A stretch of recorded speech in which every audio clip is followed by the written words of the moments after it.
MA LLB ডিগ্ৰীধাৰী জিলা পৰিষদৰ নিৰ্দলীয় প্ৰাৰ্থী সাবিকুন নাহাৰ, লাহৰীঘাটৰ ৰজা গা ধোৱা ZPC প্ৰাৰ্থী সাবিকুন বৃত্তিত অধিবক্তা। তেন্তে ৰাজনীতিলৈ মন মেলিছে কিয়?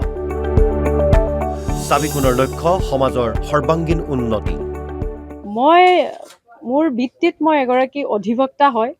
মোৰ প্ৰথম কথাটো হ'ল যে মই ৰাইজৰ, সমাজৰ, মানুহৰ সেৱা কৰিব বিচাৰোঁ। চাকৰি আপুনি এটা সীমিত এটা পৰিসৰৰ ভিতৰত থাকি কেইজনমান ব্যক্তিৰ লগতহে আপোনাৰ তেনেকুৱা ধৰণৰ থাকিব কাম কাজ।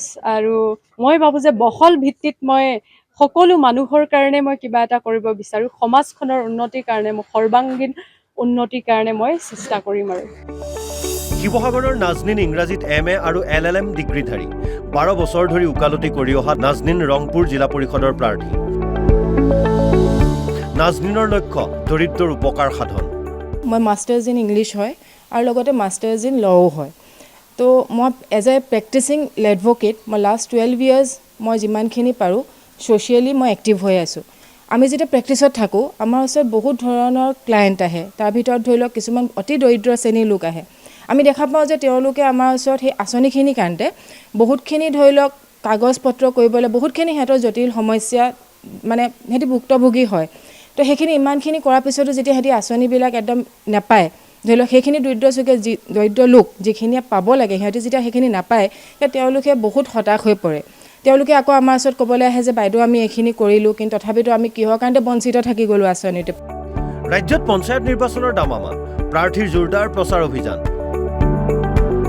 প্ৰতিদ্বন্দ্বিতাৰ বাবে ধাৰ্য কৰা ন্যূনতম শিক্ষাগত অৰ্হতাৰ পৰা উচ্চ শিক্ষিত লোকলৈ সকলোৱে প্ৰতিদ্বন্দ্বিতা কৰিছে নিৰ্বাচনত। তেনে কেইগৰাকীমান প্ৰাৰ্থীৰ কাষ চাপিছিল আমাৰ সাংবাদিক? কিয় আকৃষ্ট হ'ল ৰাজনীতিৰ প্ৰতি? মানকাচৰৰ কংগ্ৰেছৰ কাউন্সিলৰ পদৰ প্ৰাৰ্থী মাহমুদুল্লাহ আজাদ ইংৰাজীত স্নাতকোত্তৰ ডিগ্ৰীধাৰী। জোৰদাৰ চলিছে মাহমুদুল্লাহৰ প্ৰচাৰ অভিযান। কিন্তু কিয় আহিল ৰাজনীতিলৈ? মই চেষ্টা কৰিলে চাকৰি বিচাৰিব পাৰিলোঁ হয়, চাকৰি কৰিব পাৰিলোঁ হয়, কিন্তু মই সৰুৰে পৰা চাই আছোঁ আমাৰ সমাজত কিবা কমি আছে। যিটো যেনেকৈ সৰুৰে পৰা চাই আছোঁ আমাৰ কাউন্সিলৰ পদ, মই যিটো পদত থিয় হৈছোঁ, তো সৰুৰে পৰা চাইছোঁ ইয়াত একোৱেই নাই। মানুহে ভোট লয় আৰু আহি যায়, কিন্তু পিছত 5 বছৰ একো নাচায়।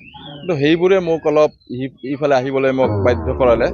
নলবাৰীৰ কংকনা চক্ৰৱৰ্তী দৰ্শনৰ স্নাতকোত্তৰ ডিগ্ৰীধাৰী। কিছু বছৰ কলেজত অংশকালীন প্ৰবক্তাৰ কামো কৰিছিল।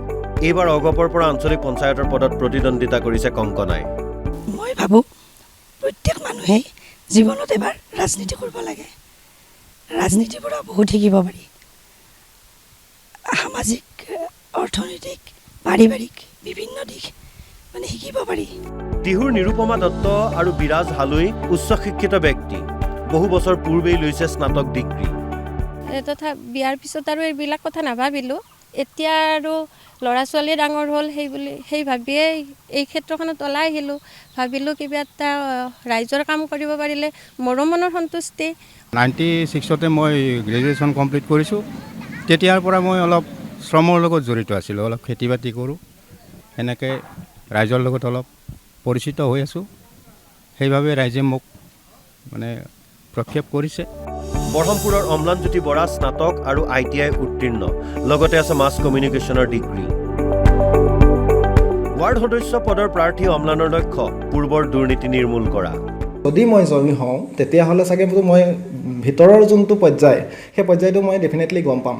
আৰু মই সেই বস্তুটো গম পোৱাৰ পিছত মই তাৰ কিবা প্ৰতিকাৰ যদি থাকে, কি ধৰণে বস্তুটো ৰাইজৰ মুখী কৰিব পাৰি, কি ধৰণে ৰাইজৰ উন্নয়ন কৰিব পাৰি, সেই বস্তুখিনি মই নিজে প্ৰেক্টিকেল ফিল্ডখনলৈ যাব বিচাৰিছোঁ। বৰহমপুৰৰ কৰীনা বৰা সংস্কৃত বিষয়ত স্নাতক, ৱাৰ্ড সদস্যৰ পদত প্ৰতিদ্বন্দ্বিতা কৰীনাৰ।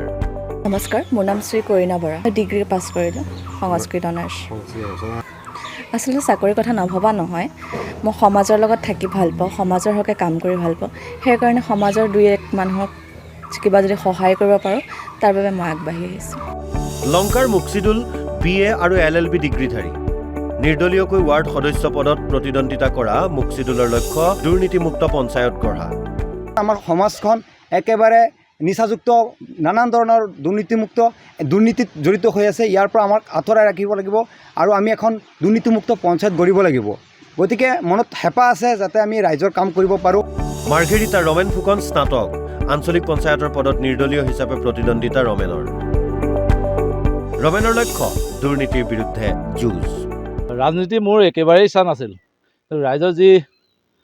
ৰাইজৰ জোৰতহে মই ৰাজনীতিত প্ৰৱেশ কৰিছোঁ মোৰ প্ৰথম এটাই কাম থাকিব আজি মই ইমান দেখিছোঁ ধৰক যোগ্যজনে যিটো পাব লাগে তেওঁ পোৱা নাই যিজনে নাপাব লাগে তেওঁ পাইছে মই সেইটো প্ৰতি মোৰ এটাই মানে ফাইট এগেইনষ্ট কৰাপশ্যন এতিয়া সময়ে ক'ব যদিহে এওঁলোকে নিৰ্বাচনত জয়ী হয় তেন্তে এতিয়া কোৱা কথাবোৰ কিমান দূৰ বাস্তৱত পৰিণত কৰে